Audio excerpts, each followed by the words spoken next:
right, ladies and gentlemen, welcome back for round 5 of the Adelaide Highlander Challenge for July 2018.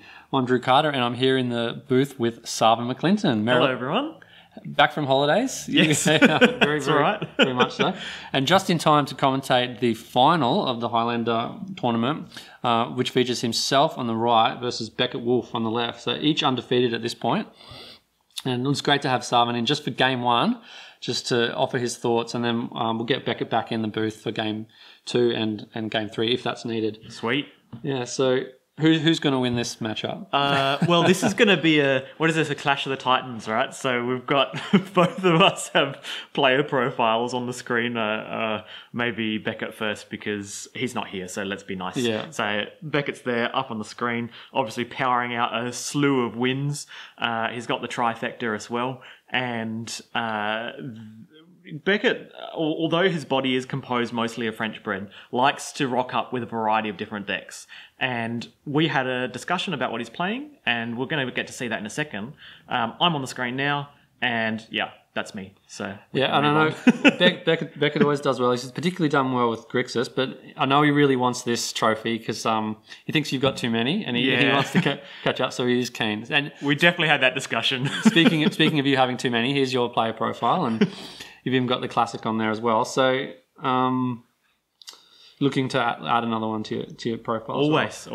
Yeah. And it's funny because obviously we're both undefeated, and whoever wins this wins the whole event, and it's we're both happy with the result, right? Like, well, I'm not going to spoil what happens, but obviously. So I believe formally that you ID'd because he had to shove off early. So Beckett had to get to work, and so we're like, look, okay. No, he did say netball. Netball. I thought it was work. I wouldn't have ID'd if it was netball. And then we just went, okay, we've got to jam for the glory. So this is the glory match, right? And that's why we've got game 1 here, and games 2 and potentially game 3 are occurring like weeks later. Yeah, that's right. We reconvened and sleeved up the same decks and the same configurations, even though we went, oh, why is that in there? Speaking of why is that in there... let's go to your deck first. Okay, because we've looked at his in round 3. Okay, excellent. So my list is called Rug Life. It is a rug, so Teamer Tempo deck. And Teamer Tempo is kind of semi-based on the blue-red Tempo deck, which is a mainstay of Highlander. But the advantage of green is that you get to smash face with these massive threats that are very cheap. 2 mana, like Scavenging Ooze, Tarmogoyf, and Hooting Mandrills, which is often 1 or 2 mana. And Hooting Mandrills has evasion, and I can't hoot enough about Hooting Mandrills. It's so good, and it's highly underplayed in the format, and hopefully we're going to get to see it, beat face a bit. But obviously all my points are, Thug Life in 2 cards. It's just a recall, Time Walk, and you just have the ability to recur those 2, and you have a very, very low top end. Everything's very cheap, and there's only 2 4-mana spells in there, and they're both planeswalkers, so you have the opportunity to either sideboard into, or sometimes, depending on what you draw in game 1-2, you can play a control role somewhat. All right.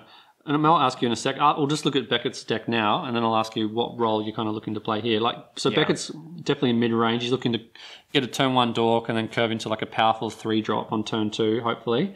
He's got the equipment package in there as well to get a lot of value out of his dudes. He's got green guys and white guys and big guys like you as well, so he can match you toe-to-toe there. He's also can grind out value over time, so he's not outdone by your blue draw totally. Yep. And he's got some powerful sideboard cards in Choke and stuff like that. Definitely. I'm terrified of these things.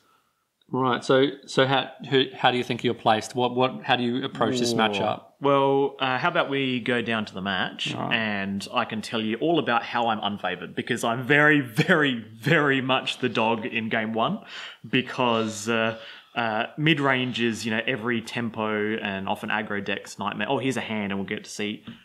This is a mulligan. No, it's a keep because he's got Mother of Runes.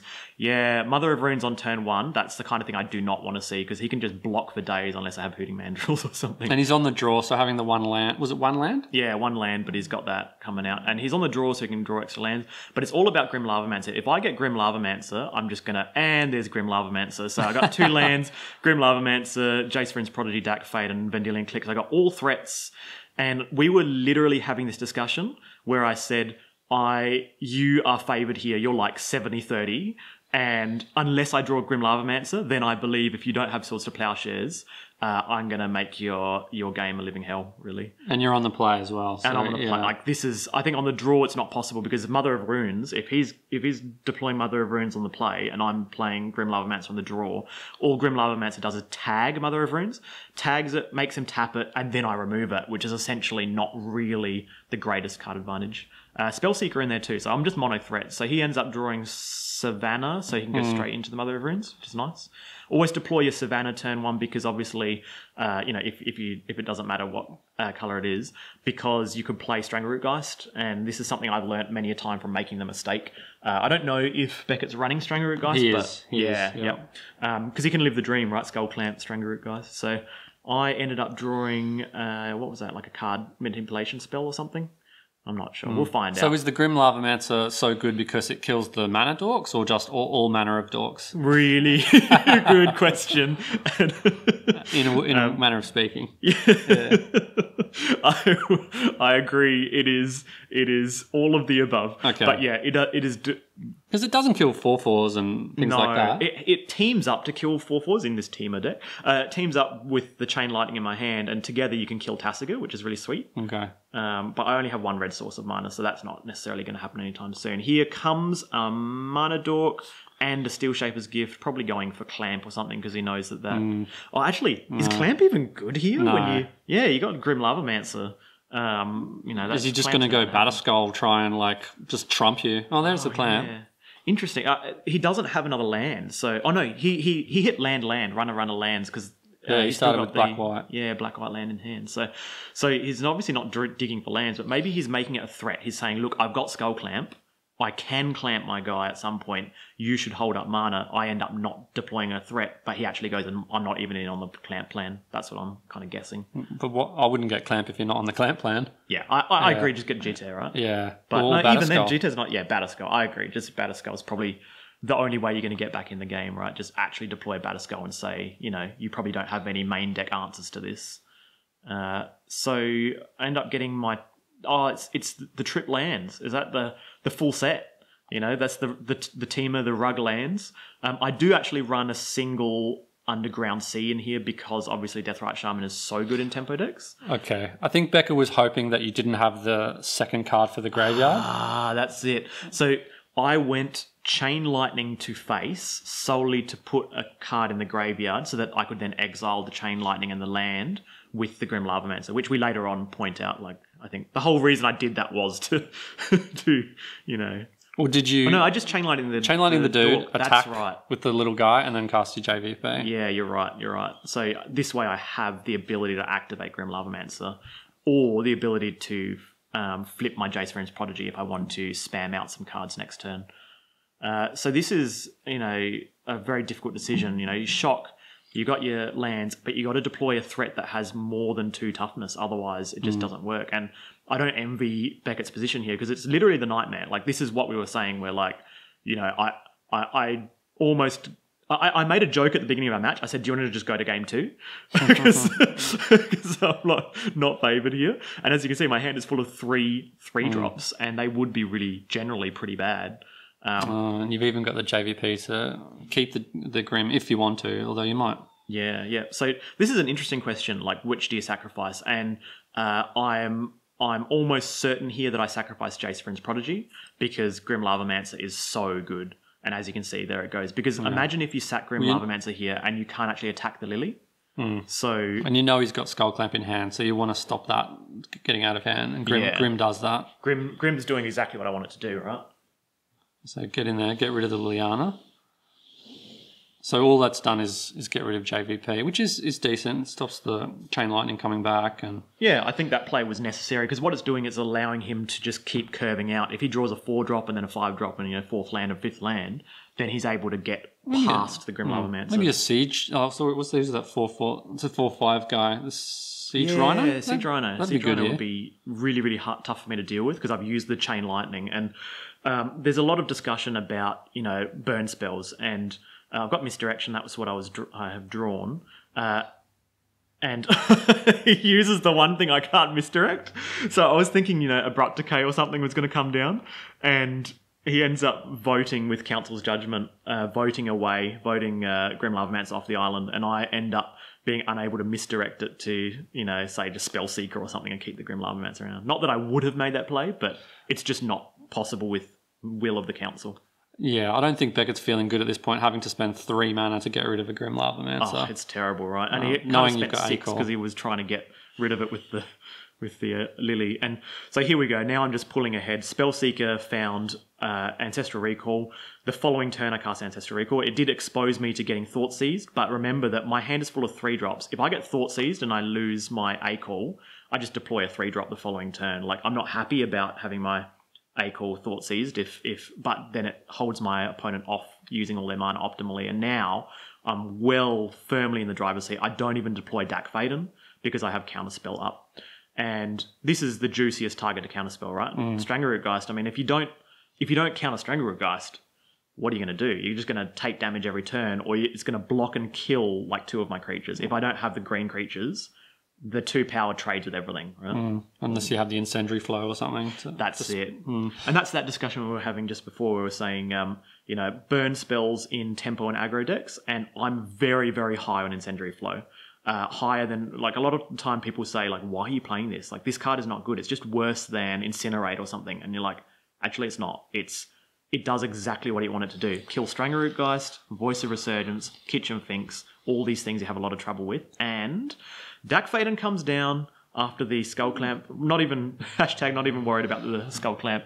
All right. I think Spellseeker actually won you this game because Beckett had kind of got back into it by dispatching the Grim Lava Mancer. Yes, you had some 3-drops and you could have deployed Cleek or Dark or whatever, but the fact that you could get Spellseeker and draw ahead with the A-Call really allowed you to play, like, get ahead, I think. Definitely. And check out the fact that I actually drew 5 cards of Spellseeker. Yeah, because of Skull Clamp. That's why I was saying he kind of won you the game. He drew you 5 cards. Oh, absolutely. So now, I'm getting to the point where I might even start discarding cards because I've actually got, I think, 8 cards in hand now. But Dak Faden is just going to loot and filter into the perfect possible hand. There's an interesting discussion here about Dak Faden, right? When I see, obviously, every Highlander deck that can play him plays Dak Faden because he's amazing. But I often see people using Dak Faden and they discard their lands because they go, well, I'm always going to have gas all the time. You'll notice that disciplined players keep lands in hand often because if you're always going to have the best spell in hand at all times, you also need to be able to deploy the best spell in hand at all times. So sometimes you just need to keep lands off. Discard Misdirection, Scavenging Ooze, and go, well, I need to make my land drop because then I can play the other 7 cards in my hand. You don't assume you're going to hit the land off the next Dak activation. No, you got to be really, really careful. So obviously this is all situational dependent. There's always situations where yes, you always discard the lands, or yes, you always keep all the lands. But here I've got Chandra, Torch of Defiance, Mental Misstep, Lightning Bolt, Spell Pierce, and 1 other blue card in hand. Vendilion Click. Yeah. So I'm poised to Vendilion Click at end of turn, but also I could say Mental Misstep this Green Sun Zenith for 0 because he's trying to find Dryad Arbor and be able to also develop his mana whilst also activating Stoneforge Mystic. I'll just assume that he has Batterskull in hand. And he always play with the assumption. Okay. Why do you assume that? Just as a conservative play? Yeah. He tutored up. Did he tutor it? He got Jit. Jitte. Jitte? Oh, yeah. I'll just assume he has Batterskull because, attacking and then getting hit with Batterskull is bad. So click and look at their hand. Make sure that you don't get blown out by Batterskull. It is there. He does have it as well. Yeah, okay, yeah. Because I was really, the number of times that you're in Legacy and someone flashes in the Batterskull when you attack and it eats your creature, that gains them 4 life. As a tempo player, that's a nightmare. Absolutely. And, here I make the decision to keep and I just say keep them all. Like, now that I know the Batterskull is there, I'm not going to play into it.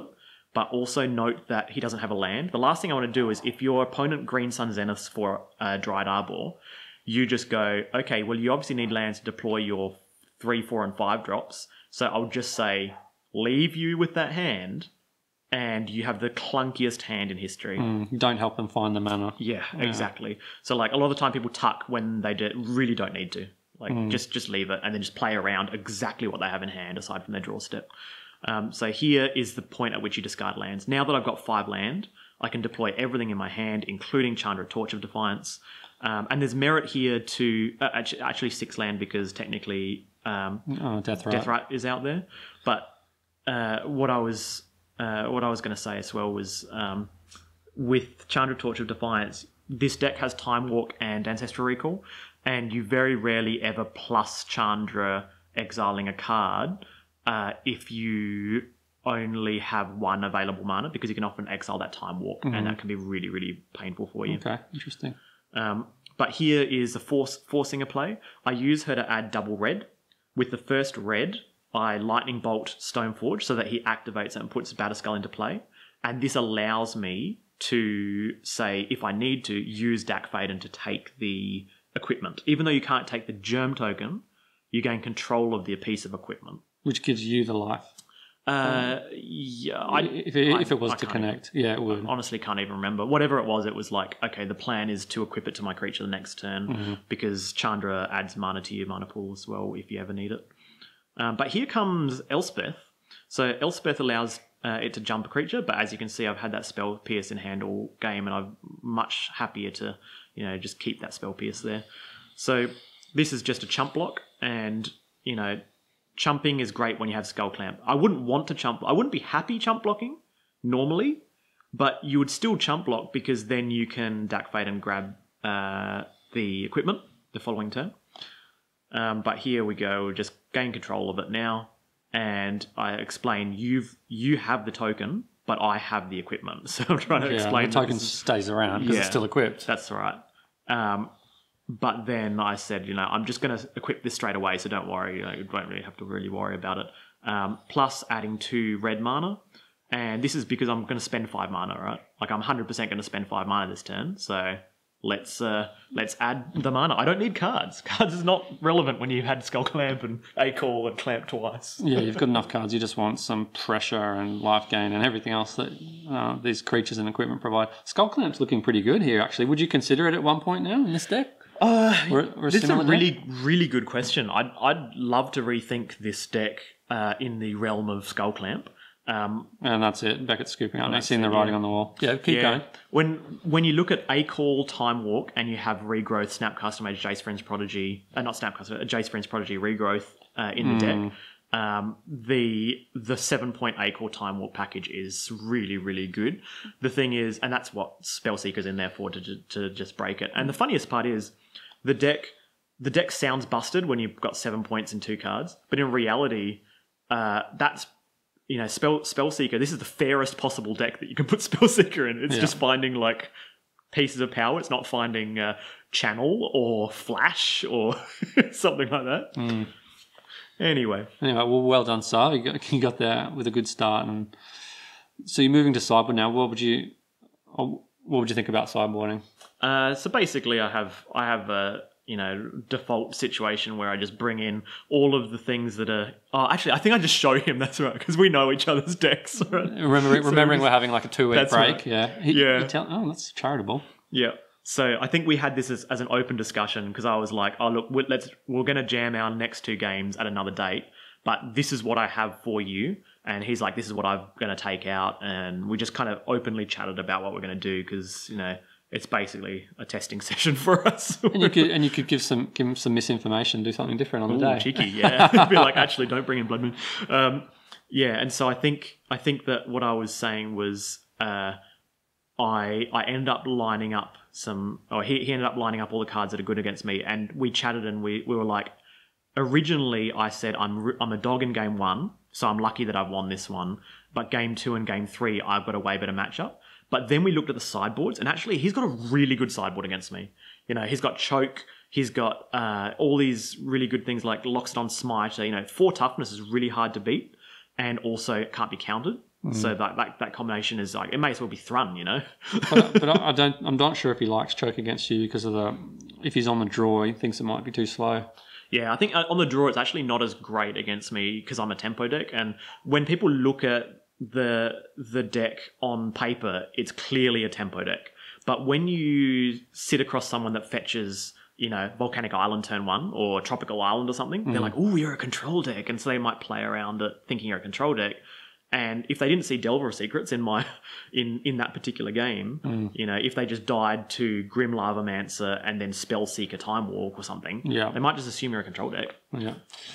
Those are my cards that I took out. I think it was just like Remand, Censor, Daze, all of these things that he can play around because he knows that I have them. Slow. Remand is terrible against Thoughtseize. Censor is really bad against Mana Dork decks. Unless it's cast in the first, 3 turns, Daze will almost always become irrelevant. And Attacker's Command deals damage to players, which is not where you want to be when your opponent is playing 1/1s that you need to actually push past. Direfleet Daredevil is a card I always take out against decks, mid-rangey decks, and this is a contentious issue because obviously in mid-range you want value, right? So you want to keep your value 2/1. But in practice, it doesn't actually work out because Direfleet Daredevil, unless it's flashing back a Thoughtseize or an Inquisition of Kozilek, which sometimes I actually take out, they just kind of just try and overpower you with, value creatures and, powerful cards rather than try and disrupt you. Unless it's flashing back one of them, it very rarely flashes back anything relevant, And the 2/1's not big enough. Exactly. So it's a very strange card, even though in the abstract it should be good in the mirror. Not the mirror, against mid-range decks. But you would keep it versus control and aggro. Yeah, always keep it against control and aggro. Against aggro, it's a first striking blocker, which is fantastic. And against aggro, it's not at its optimum, but what you need to do is not play it very early because you need to wait till they lightning bolt your other creature. Then you play it and you use their lightning bolt to lightning bolt their other creature. All right, we might leave it there, guys, and we'll have a 2-week break, which for you will be only about 2 seconds. And 2 seconds, come back and see you round 2. Time walk. Yep. See you then.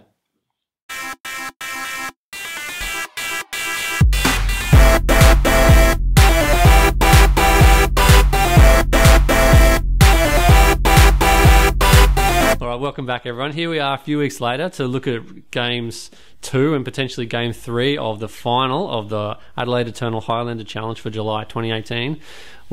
I'm Drew Carter, and I'm here in the booth with Beckett Wolfe. Very nice g'day goes to all of you. And you're seeing Beckett here play on the left. He's been a little unlucky to Sarve in game 1. Sarve got a turn 1 Grim Lavamancer and he was on the play against Beckett's turn 1. I think it's fair to say, Drew, that every time I lose it's probably due to luck, right? Yeah, that's definitely surely. Yeah. No, you put the cards in to draw them. Sav and I had been discussing this. Was this the die roll? Yeah. Yeah, Sav and I were saying Grim Lavamancer is probably like the best way for him to beat me, and then he was like turn 1 Grim Lavamancer. So anyway, going to sideboards. Do you want to talk us through what Sav's probably thinking? Yeah, well, Sav's got he's got Anger of the Gods as an option, but he's got dudes himself. Will he bring that in against your more numerous dudes, particularly elves? Maybe not. Probably not. It's probably worth asking him about that, because if not, what's it for? Because it's perfect against Kitchen Fink's Voice, which is what I'm running. It's for Zoo and Weenie decks. Yeah, I guess so. You can curve out into... It's true. But no, it does get rid of some of your good threats. Like, doesn't get rid of your Tarmogoyf and your Skoos. But there's no, hollow one in this format, so, I'm not sure what it's for, other than just being, a red sweeper. But anyway, I'm not sure if he's running that. Yeah, so maybe. But he'll definitely bring an Arc Trail. That's more one-sided. That's great against you with your Mana Elves. Submerge is gold against any green deck with creatures.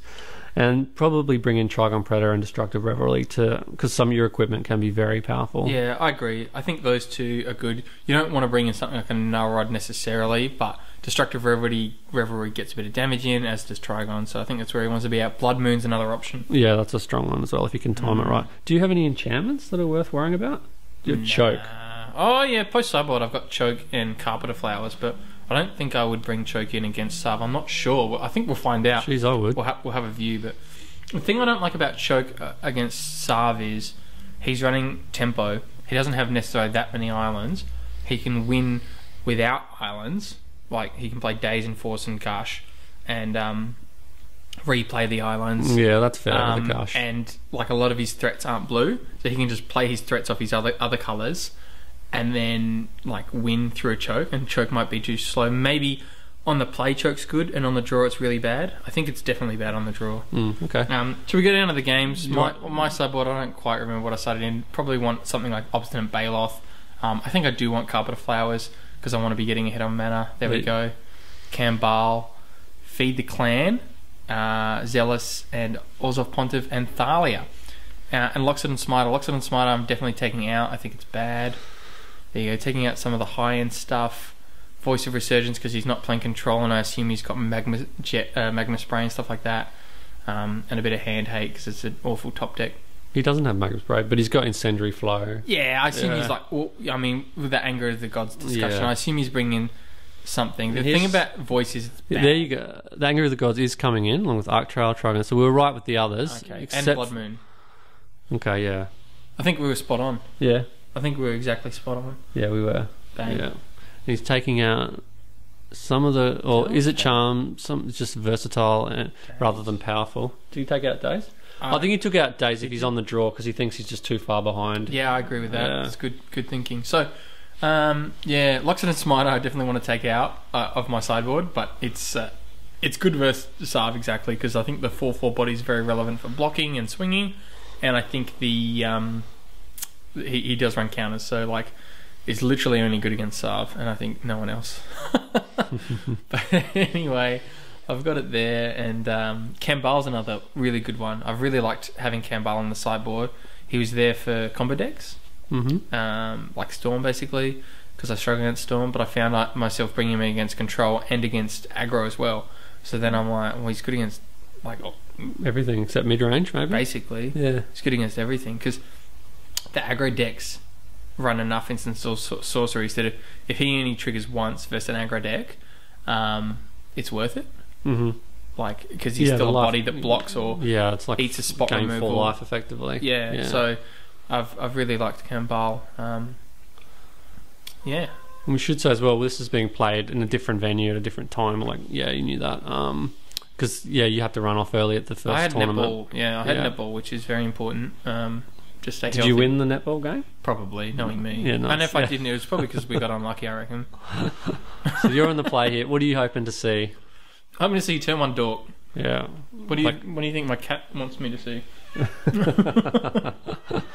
So you're hoping for Birds of Paradise or a Death Rush Hunt. Well, there you've got a Dork there. Do you have lands as well? I've got 2 lands. That's a perfect hand, right? That's where I want to be. Okay, with the Mental Misstep as well. So I've got 2 lands, Goyf. Proudly showing that to the camera. Yeah, very happy with that.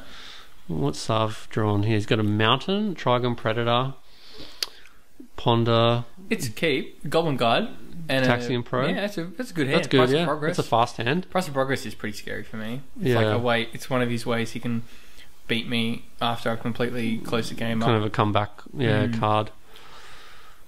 And I don't think I can play around it here. Well, that was Arc Trail, I think. Or, Arc Trail's good. Yeah, good draw. So he's having a look at your hand first, and then maybe think about running out the Goblin Guide. Yeah, it's actually, we've both got a pretty good hand here. When would you ever misstep the Pro? Would you ever misstep it? I would sometimes misstep it if I'm... For me personally, maybe not, but if you were playing like a controller combo deck, I'd misstep probes, because you don't want them to see your Daze or your Spell Pierce or your Stifle or something like that, or your combo piece. But against him, you're not hiding any tricks in your hand. Well, really. I know the Restoration Angel can be a bit tricky, but that's a long way away. The misstep itself is a trick, but I know he's got a lot of 1-drops. Like Sarv's playing aggro, so there's not many decks that run Probe and also run Goblin Guide, you know? Yeah. So against Sarv specifically, I want to keep, because I know he's going to have very relevant one drops. I lost to Grim Lavamancer at the last game. Yeah, now Sarv's thinking, what do I do? Do I run this Goblin Guide into the misstep? Or... I think you probably do. I'm not sure. I think you do. Because he saw I didn't misstep the Taxing Probe, so he knows I'm only going to misstep good one drops. Well, he's got A-Call in his list as well. He does. So he wants to clear the way for that. That's probably another reason I could misstep her. He drew Time Walk off the Probe, and he was probably just thinking about... Would you ever let that... Maybe you should have let that resolve. Nah, Turn 1 Goblin Guide is... Too much damage? Very good, right? I mean, we all know Goblin Guide's an amazing card. And I suppose you're powering up your Goyf this way as well. I guess so, yeah. But look, I mean, Goblin Guide he gets in there, right? I've won the late game. I just want to... Warg! Arc Trail. There we go. That's why it's a sideboard card. You may have thought, maybe my hand's not so hot now. Well, I was feeling pretty good. I'm like, I've got Goyf with, a Noble Hierarch, and I've got heaps of mana. I can play Resto. And the Resto Angel's still in your hand. You just... I'm in a decent spot, but suddenly I'm like, bang, I've just got a Goyf, right? You got 4/5 Goyf. Yeah, that's good. That's all I've got, Yeah, but he doesn't have... His main removal is Burn. It's true. So that 4/5 is a serious threat to Sarv. He's got Time Walk to buy himself a bit more dig. And if he had Goblin Guide here, he would have got in for 4 damage already. So do you ponder? I'd be on 13. He's fetching before he ponders. Why is that? Because if he sees good cards, he wants to. Yeah, I guess so. Because he can, if the top 3 are bad, he can shuffle it. So fetching first is bad if you ponder and find 1 card you really like and 2 cards you don't like. But it's good if you find 3 cards you like or 3 cards you don't like. So I'm presuming I'll see a ponder and a Time Walk here, but because if he hits 2 out of 3 cards that are good, he keeps it anyway. And if he hits 2 out of 3 cards that are bad, he'll probably shuffle it. So I think he's getting Taiga, so he's not doing ponder Time Walk. He must have something else. Anger of the Gods? Yeah, no, but that doesn't kill Time You could anger just a 3 mana removal for Bop, but that's weak. Yeah. Unless he really wants to Trigon. Okay, yeah, sure. Yeah. So he feels like he needs to put a little bit of damage on against you just to keep in the game, I suppose. Make his burn spells a bit more relevant. Bang. Yeah, and maybe he could block and burn to get rid of Goyf as well. There we go. Smiter, Runeski's just the 4/4. So this is what I was saying, like, it's just bigger than everything he's got. Yeah, it's bigger than a Lightning Bolt as well. That's important against... yeah, and in Sentry Flow, obviously, both the same, and Chain Lightning. And Anger of the Gods. I don't think Anger's... If you look here, Anger's bad. Yeah. It's in his hand. That's right.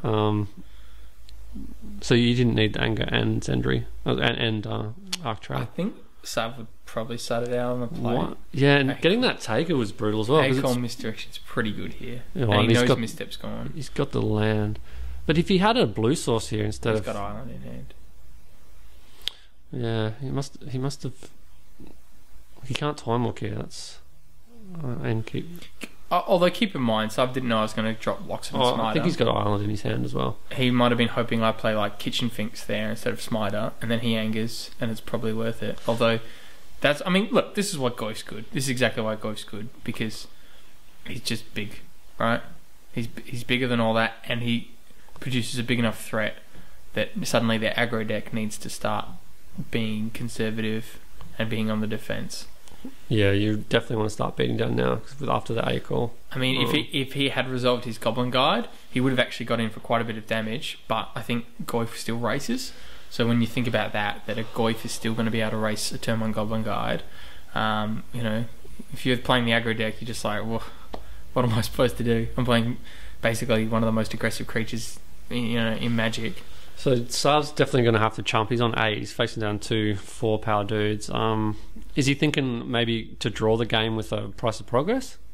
But you got a lot of life. You got a lot of life. Well, not many more lands. life than him. Yeah. So that's not really an option. Oh, he's got Burst Lightning and Chain Lightning. I think he's thinking about could I burn you out. I think at this stage though he has to just go like bolt on Goif or bolt on Smiter. To buy himself time, yeah. He's got Time Walk, so yeah. But you want to use it. He's just ACOG, so he can transition into the control deck here a bit. He's got a lot of... I've only got 2 cards in hand, and he's got full grip with 4 lands, so he can definitely turn into the control deck. But his sweeper doesn't get rid of the guys. Yeah, I know what you mean. Something like Submerge, JVP, Submerge again, stuff like that. It's really good. And he's still got Time Walk. But he doesn't have things like swords or fatal push to get rid of the big guys, so it's a little tricky. It's going to cost him multiple cards or chumps or the misdirection. Is that good against you? I suppose you can misdirect swords. That's good, or path. It's good in this stage when you're really far behind because you could like totally turn the game around. But I think generally speaking, it's not good. It's not as good because you're not running red, so you're not misdirecting lightning bolts and things like that. And as we, I'm not running like snuff out or path to exile. I'm running a lot less spot removal. So he's going to the face here instead of taking out the. I think I prefer hitting the creatures, but he was definitely thinking about it. Like it's not like Sarv didn't see that play. I think he was just like considering it. I'm thinking. I think he might be thinking, can I play for the draw here by just doing a huge price of progress and killing myself in the process? Yeah, it's a good point because he can go like what time walk and burst lightning. Is it so? If you draw a game, do you play until someone wins 2 games, or do you just play 3 games? I've drawn games, but I've never drawn games where both people die at the same time. Well, I have, but then I think it was like game 1, so it didn't matter. I'm not quite sure. Yeah, okay. That's a good question, Drew. Yeah. Is it like best of 3 or first to 2 wins? I'll have to look that up. So there's a bit of stability as well, some life gain. That's going to make the job harder. So that's just negated that chain to the face. Pretty good. Yeah, and there's 2 more to the face, but yeah. So that was a good draw from you. So I was wondering. Keep in mind, Sarv doesn't know it, but my hand's got Feed the Clan in it as well. Oh, so that's just gain 10. Yeah, he scooped up there. He saw the writing on the wall, facing down big attackers. All right, so Sarv's going back on the play now. So Day's back in. Well, I don't think he did any changes, or is he thinking? I think he will. I think he does. Go Day's back in, and I think Anger of the Gods out. Yeah, that would seem like a logical change. The Anger of the Gods proved that it wasn't ideal, at least in that spot. Yeah. I'm not really sure what I'm thinking. I think maybe I'm thinking Carpenter Flowers here in, because now that I'm on the draw, he'll be going like island thing, and I need to then get ahead of him. So on the draw, Carpenter Flowers is better. Is Feed the Clan really good against Sarv, given that he can play the control role? Yeah, I was definitely like umming and erring about it. I think I want it in my deck. Like a lot of the times, it's going to be bad if I'm like really would rather a Goyf. If my I mean, it goes without saying, it's good if my life total is stable but my board is behind. But it's very good if my board is stable and my life total is behind. And I think I'm losing a lot more games where my board is stable but I'm on like 5 life and he just goes for some aggressive plan, and it also actually makes me a bit more aggressive because there's a lot of times where I can't swing my 4/5. You can't because you don't want to race. Because even though he's only got a Goblin Guard or something, me hitting 4 to him and him swinging me back for 2 isn't worth it because my life total isn't stable enough. But it just going like Feed the Clan, gain 10. Now I can swing out. Yeah. It just switches on like me playing a lot more aggressively and not having to play conservatively around some random price of progress burn or exactly what he tried to do there, where he like chains you a couple of times. Like I just don't want to lose to that. So you've got other sources. I've been of hurt life before, Yeah, you've got other sources of life game, but you want to increase the number. But I also have like stuff that costs life. Like I've got Birthing Pod, and that hurts and it's slow. So chain. Okay, Carpenter Flowers coming in. Steel Shapers coming out. Interesting. So you think the tempo loss on Steel Shapers is too potentially, and I think I don't against him. I think the equipments aren't great. I don't take the equipments out because they're points, and they're like obviously amazing in their power level. But when you pay an extra mana for it, maybe it's bad. Right. Days is coming back in, and also like I've started board Thalia in. The last thing I want to do is like Thalia. Spell Pierce out. So he's keeping Anger of the Gods because But he did put Days in. Yeah, he did put Days in, yeah. He took out Spell Pierce, which is fair, because you got a lot of creatures. Yeah, interesting. I suppose he is worried about... Kitchen Finks is pretty bad for Sarv, so he wants to get rid of that with Anger of the Gods and Incendiary Flow and stuff. See what kind of hand he gets. It's just shuffling up. Yeah, I think that's a fair choice you made about the Steel Shaper's Gift. Like, you're going to see point. Yeah, you got to. Yeah, is this equipment that good if I have to pay an extra white mana to play it? Yeah, that's right. And like the worst thing, like it's almost game over if I go like equip tap out to like equip my creature just to try to connect with Jit, and then I just get like burst lightninged. Yeah, you lose your guy. And lose my guy, and it's just a headache. And as I said, especially because I've put Thalia in. Well, that's good though, because it shows that like having that instant speed removal on Sarv's part has forced you into a point where you're siding out quite a good card, like and seeing is really good, and seeing your points a bit less now. All right, so what have you drawn? It doesn't look like there's many lands there. So we've got Misstep. Oh, yeah, that's good. Land. That's a pretty good hand. And there's the Thalia. You got the Misstep again, a 2-drop, and then some 3-drops. So and you're on the draw, so you're likely to hit the third land by the time you need it. So I've got Misdirection again. No, he's shipping it. Okay. I think Sarv was saying he mulligans quite aggressively. He does. I think he wants a turn 1, or at least like some early aggro, even if the hand's good. Yeah, he's got to face it, because he could do both roles. He can play the aggro role here and tempo you out, or he can play the control role and get more advantage than you. It's true, but I think... But he's chosen the first role. Well, I think he's more often the first role. Like, you can't play the control deck if you also run Goblin Guide, because you're like playing this control deck and you're trying to get card advantage, and then that card advantage is Goblin Guide, and you're like, oh, well, this doesn't answer anything, you know? And you've got a lot of mid to late game. You can draw a lot of cards too with Clamp and there's a call, so that gets him out of his mull. Yeah, okay. And a price. Yeah, so this is a pretty good hand for both of us. You've got the Mental Misstep though for the A-call. I do. But Misdirection doesn't do anything against Mental Misstep. Yes, it does. You can misdirect the Mental Misstep to target itself because it's a 1-drop. Can you target? Yeah, you can. Because it's on the stack. Yeah, can target itself? Yeah, because it's on the stack. Okay.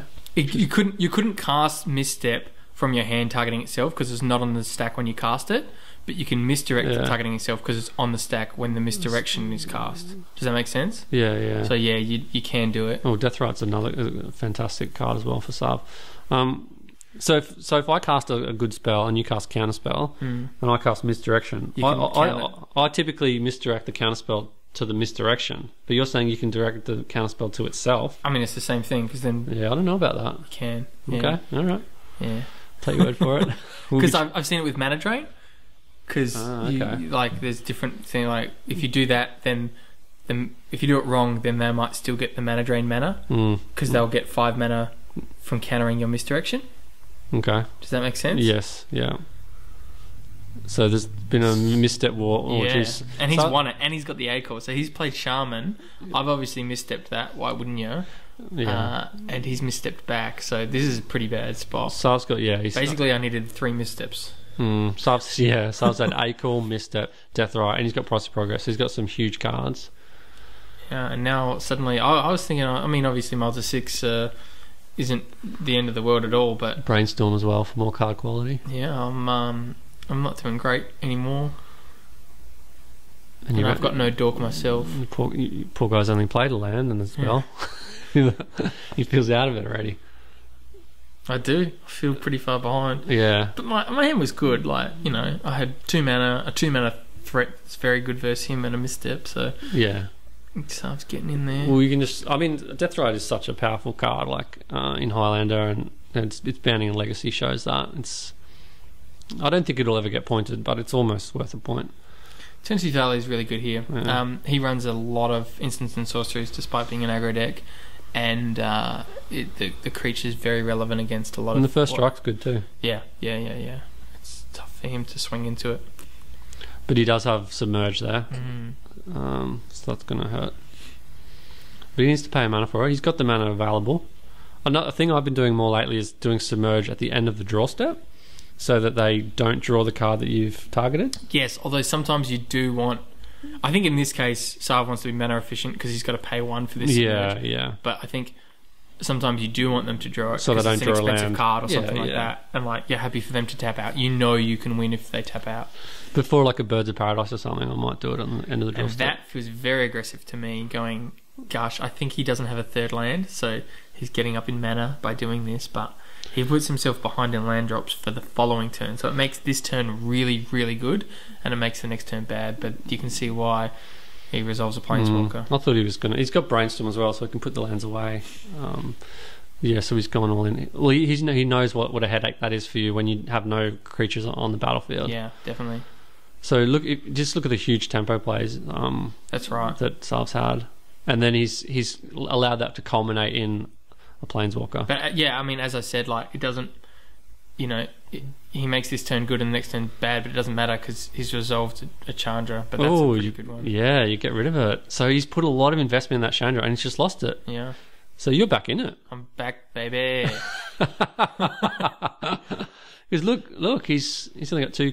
He's got a lot of cards in hand, and he's just on Time Walk as well. He's seen all his from points. Though, from memory, that councils hurt me. Like I really wanted to deploy a threat there. Yeah. And I was like, ugh, I got it. I mean, if you had a 1-drop here, if you had like a 2/1, like you say, Dryad Militant, beating down the whole time, you'd have been in a better position here. Yeah, although like you can't always have the 1-drop. So no. It was still a pretty good keep. No, it's a fine keep. I'm just observing. Just wish I had 3 missteps. Or even if you had a mana elf, that would have helped JVP a lot. here, I think, seems pretty good. Yeah, with Time Walk as well to get more value. That's right. So you can have lots of cards, lots of turns. This is a good game. Yeah, but I will say that Sarv has drawn the nut draw. Like he's drawn all his points. Yes, yeah, he has. And he's put Spellman to the best use possible by doing just 2 damage to the face through Chandra. 0 mana shock forward Spellman. Shuffle some lands, 3 lands. Yeah. No, Sarv has drawn his 7 points, but you put him in for that reason, don't you? Yeah. And you put JVP in to recur them, and so that Sarv knows that he's still got lots of gas ahead, and he's not under much pressure. Although you're both on 13. And you've barely attacked one another. Missteps, fetches, shocks, Chandras. Yeah, misdirection. So that goes to show how far... Burn Deck only needs to do about this much damage to win. But yeah, JVP here. Seems correct. So you want to kill that? Yeah, but I'd rather be killing it with creatures on the field. Like, I'd rather be going like Goyf here swings into Chandra rather than I've got to use an Abrupt Decay or a Swords or a Councils, You might want to use Assassin's Trophy, so... I think I'll probably add Assassin's Trophy to this list. Yep, there's Thalia, that makes sense. But that's a good sign for Sarv, because it means you don't have a 2-drop card, that isn't a creature. Yep. Alright, that's a good one. And up with the Stoneforge. So there's some points for you as well. But Stoneforge again feels pretty light. I mean, I'm happy. It was a little slow. Batterskull there, why not? Why that? Batterskull because Thalia's out, and I don't want to be going 3 mana Jit and then 2 mana equip, and then that creature dies, like we were saying before. Like what I equip. Okay, you want the Batterskull for the creature. Yeah, like I just lose the game if he has spot removal for Thalia. So I'd rather just go like... And I think the body of Stoneforge is very relevant. So if I'm going to be tapping Stoneforge, I want it to be for a big thing. So yeah. What's that red card Sarv's got? Is that Arc Trail or Anger of the Gods? Well, we know he's got Price, but not sure the... Yeah, alright. So you're effectively on 6. Yeah. Given your mana base. It's an interesting one. Hootie there is probably perfect. That's a good one. Draw. Yeah. Because if he prices here, he takes 4. He takes 4 going to 9, and I've actually got the pressure. I've got a bit more pressure on the board, I think. And he knows you've got life gain coming as well if he can't deal with it, so that makes Price a lot worse as well. But I think Hootie's very, very strong here because Hootie just deals with puts a clock on it. It's 1 mana. It's very good with Time Walk. Yeah, I mean JVP. We've talked about JVP's flashing back Ancestral and Time Walk, but he can flash back Price of Progress too, and that's a lot of damage out of nowhere. That's very true. So he can. This is your end of turn, is it? No. Oh, this is he's deciding what to pitch to JVP. Yeah. Yeah. So if he had enough mana, he could just like price kill you, but he doesn't. Oh, well, if he's got a land. I don't even think he wants to be calling with JVP because, like, don't get me wrong, it's very good, but I think he just wants to. He's got the cards in hand. I think he just wants to deploy threats. Has he got a land? Because if he's got a land, like a fetch land, he can just have 4 mana to price. 2 mana Brainstorm here is not what you want to be doing, especially when you've already got A-Call in your hand. I forgot about Thalia. That slows him down a bit with the price. Yeah. Yeah, okay, get rid of Brainstorm because it costs too much mana under Thalia. Yeah. And he's happy enough with his hand. Well, that's right. If you want cards, you just ACOL, right? Scoos, that's good. Scoos instead of Hootie, as well Scoos as Hootie. and Hootie, yeah. I really like this. He's just putting pressure out, defending Jace, defending his life total as well. Yeah, he's done a lot of relevant things in that turn. The 4/4 is such a big difference between, like, there's a 4/4 and a 3/3. A 4/4 is a lot bigger. Yeah, it's massive. Yeah. Hootie's really good. Yeah. Hootie's a bit of an undiscovered or only recently discovered card. Yeah, I mean, Sarv was onto it a few months ago, but it's taken off a few years ago. All right. That's okay. That's all right. That's fine. You put him onto it. Yeah. And your attack's being kind of neutered here by the JVP as well, going up. Back on the defense. But it's hard to be on the defense when he's got Jace, and I think this is what Sarv's deck does so well, is that he's playing aggro, so you're on the defense, but then it's tough to, like, get in there and kill his Planeswalkers. Because that's definitely what I want to be doing, is I want to be killing that JVP before he submerges or ACOLs. Oh, Sarv's just giving the thumbs up, loving the Hootie here. I'm pretty sure submerge costs 0 with JVP because it's not flashback. Yeah, 0. Yeah. Oh, but you have to pay the 1 mana for Thalia. Yeah, but it's still another really good option, right? Yeah, you can. That's great for JVP. Yeah. And there's the new blue card from that has the same templating. It doesn't give it flashback. It just allows you to cast it from graveyard. So you got Misdirection, Price of Progress, Time Walk. Yeah, he's had that Time Walk for a while. Time Walk here. And Destructive Revelry is the other card. So he's got the answer to your Batterskull as well. He's got everything, right? Because he can just go, like, tap out for Time Walk here. I mean, I think you swing first, but tap out for Time Walk. He knows I've got Batterskull, right? So he's expecting Batterskull to come down. Did he just rip that Destructive Revelry? Because that's really good versus Batterskull. I think I've lost. Is it your turn? Or did you just shit? You shit because I want to use Stoneforge Mystic. Yeah, okay. Here, you've got nothing else worth because Stoneforge playing. Sort of negates the Hootie. Yeah. But the Misdirection again is not doing anything. But it's a little bit of insurance against spot removal, I suppose. That's right. And then he's probably expecting Stoneforge or Resto. Did he have the Misdirection when you cast? Oh, you can't misdirect Council's Judgment. No, you can't. Oh. Yeah. That's another good point in favour of Council's Judgment. Yeah, Council's really good. And it gets around hexproof as well. It's so strong. Right, so Sarv's been thinking, how do I swing? What do I swing with? I mean, obviously Sarv wants to do very, very good swing, and also You're probably thinking about submerging your Batterskull guy. But he can't submerge the Batterskull guy. So I'm thinking about that as well. He can't submerge the Batterskull guy because I'm going to do it in combat. It's an instant. You can do it whenever. Submerge. But I don't think Jace says you can cast it until end of turn. You got to cast it right. Oh, it's in the bin. You're right. Yeah, sorry. I thought if it was in his hand. You're right. He can't do it mid combat. Yeah. So yeah, obviously Sarv wants. But you can Destructive Revelry. Wants to swing big and also then Time Walk. Like if he can be winning in combat, then he can Time Walk. But he can't be winning in combat if I have Batterskull out. So he's forced to Destructive Revelry instead. Instead of Time Walk. Yeah. So swinging with the Deathrite, what does that mean for you? It means that I don't know. He's trying to confuse you. It means he just wants your life total as low as possible. Yeah, I think he just because he's got Bryce in hand. Well, there's no lands, and I think he knew he wasn't going to activate it for life, so he might as well get in there. Yeah, he knows you can't afford to block it. Maybe, or do you block it with Thalia? Yeah, maybe he thinks I'll block Thalia on Scoos. Right? Oh yeah, because Scoos is only 2/2. Yeah. And there's no dudes so in the bin. might as well get in there. Because he doesn't have black to remove instants. Yeah, okay. So it's only... He does have a black... I think he's got a black source in his deck, but he doesn't have it on his battlefield. This is tense. He's got the Destructive for Batterskull, which not just does damage to me, but absolutely ruins. I mean, that stops me from killing Hootie, and it does damage to me, and I don't get the lifelink. So it's a pretty huge Revelry, and I think it's better than Time Walk. Isn't that an interesting fact that Destructive Revelry there was better than Time Walk? Zealous Purse. Oh, okay. That's a nice little trick. But did you cheat there? Because it costs 3 mana? Oh, it does cost 3 mana. I did cheat. Sarven McLinton. There you go. I'm a cheaty boy.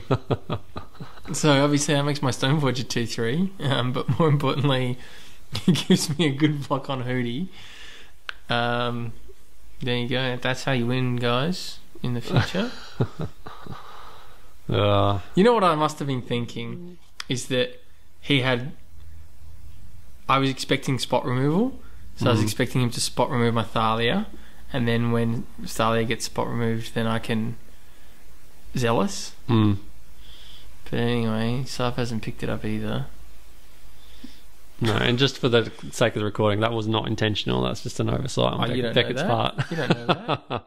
But Don't speak on behalf of me. I'll give you the benefit of the doubt. I don't think even though you're also, cheated on camera before. Have I? Oh yeah, against Simon. Yeah.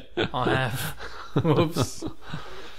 If you're going to cheat, guys, do it not only on camera when you're commentating, but do it when it's also one that's going to be commentated on, and when you're the one commentating on it, to put yourself in a bind.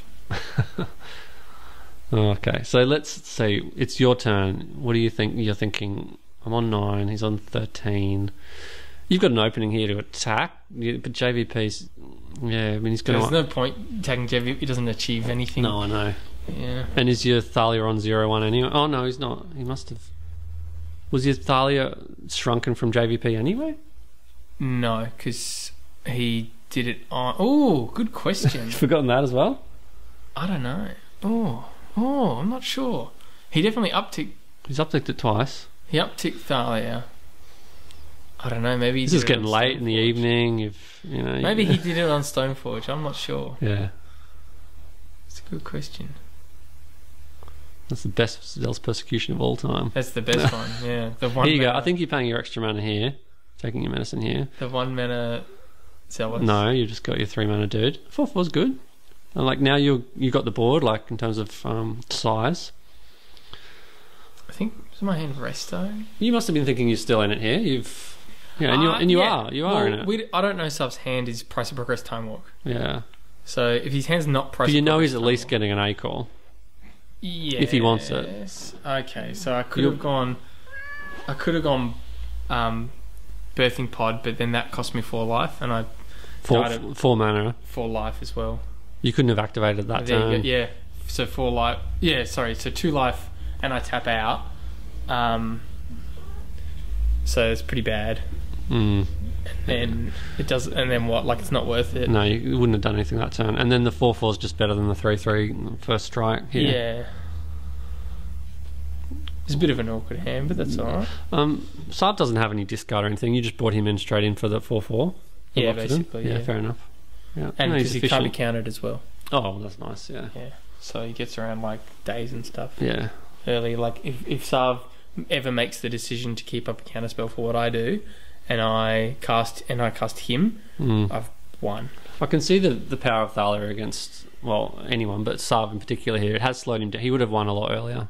It has slowed him down a lot. Yeah. Giving you a chance to get in it. My hand's full of really good instants and sorceries, and ways of kind of recurring them with JVP.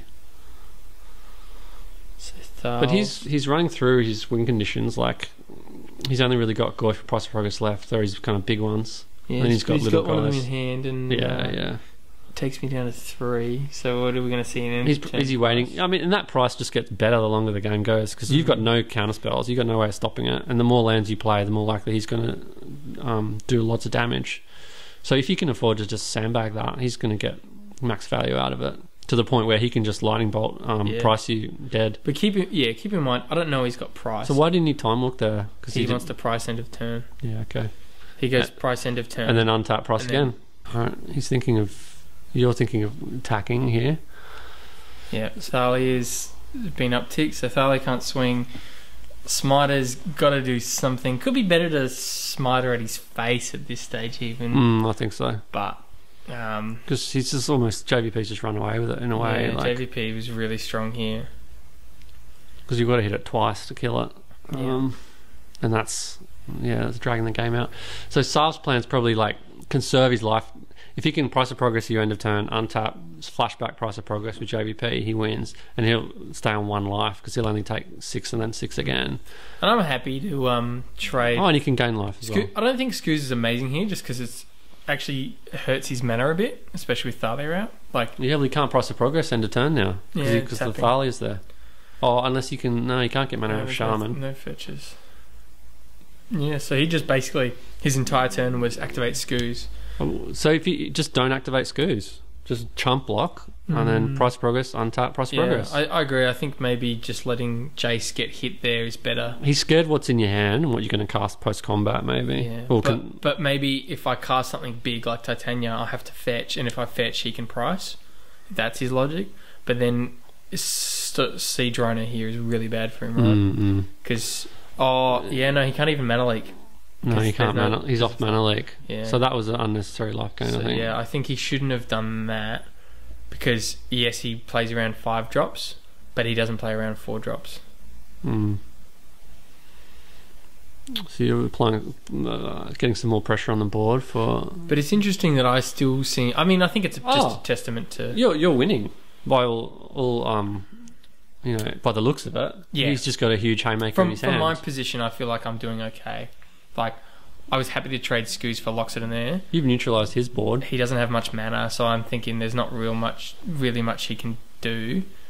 So I wish you had Feed the Clan. If you had Feed the Clan now, you'd be golden. Right. Well, this is exactly what we were saying at the start, where Feed the Clan is good when I've got the board, but I'm scared of my random life total swings, and that's exactly this position. I've got the board, and Birthing Pod is my last card in hand, so I've got gas for the rest of the game. Yeah, you can get Siege Rhino into play. Yeah, I can Kitchen Finks. Yeah, and I can just keep casting, just keep getting critters in, better critters in. So Sarv's really got to do something now, and it's time to start using that Time Walk. But yeah, the Time Walk's not looking good now that his boards has dwindled. Yeah, I think I'm wondering if he needed to submerge. So he just wants to free up some mana by getting rid of Thalia. Keep in mind, if he priced, he would have lost 6 himself, and then if I swing Loxodon at him. But maybe as soon as he knew I was swinging at Jace, he should have let it happen because he knows price is good. So submerging, when is he submerging? Main phase? He needs to pay a mana. Okay, yeah. Main phase submerge. And so that frees up price. Well, no, you can Time Walk and then untap, and you've got a bit more mana. Yeah, I think he's going to... Yeah, Time Walk here or price. But I think Time Walk's better than price. Yeah, well, you've got rid of the... Price takes him down to 8, and then I can swing him for 5 and Siege Rhino, Yeah. And then he untaps and just says price of progress. 2, 4, 6 is exactly lethal. Because it's 2, 4, 6, and I go to 3, and then Burst Lightning does 2 to me, so I go to 1. But because of the fetch land, so if I fetch for a basic... I go down to 8. Yeah. And if I don't fetch, I take 2 from the price. That's exactly lethal. So it was the Burst Lightning that did it. So that's it. So yeah, it's really interesting. And there we go. What we were saying about the Feed the Clan, where how much life do you get if you don't have Ferocious? 5. That's still enough. Yeah. Yeah, in this spot. Although the double price of progress is huge power. If it doesn't kill yourself as well. I think price is really strong there. I mean, it just did literally 7 damage, right? Yeah, 7 damage. Out of nowhere. Instant speed, that's the crazy thing as well. Although that didn't matter in that instance, but... Because it forces me to fetch, but that's where the other damage comes from. Yeah. So... There you are, you're pointing out the Feed the Clan, you're like, I needed this one. Yeah. Oh, that was a great match. That was a good game. Sarv saw a lot of power. Yeah. You managed to kind of... We both had great hands at the end of the you neutralised it. Yeah. Sarv's talking about misdirection, thinking about how he could have used it. He had the clutch Destructive Reverie for your Battle Skull as well. That was very clutch, and I had the clutch Cheaty Zealous Persecution. Yeah. But seriously, I mean, all cheaty jokes aside, I think the Zealous was as good as the Destructive. Yeah. Because it made me trading kill the Hootie, which was a big issue for me. Yeah. And the JVP was a bit of an all-star there as well. JVP. Yeah. Interesting that Sarv did Time Walk, right? Just at the end, but he had it in early on. But he had it for ages. He saved it up. Yeah. Yeah. All right, well, that was a great match, guys. Well done, Sarv, for getting the win, and well done both for... Yeah, puts Sarv at the winner, 5-0. Yeah. Again. Mm-hmm. Yep. Jeez. Another trophy. Another trophy. Another day, another trophy. All right, guys, thanks for a good round 5. Good round 5. Yeah, and all right, we'll see you next time for Vintage. See you then. See ya.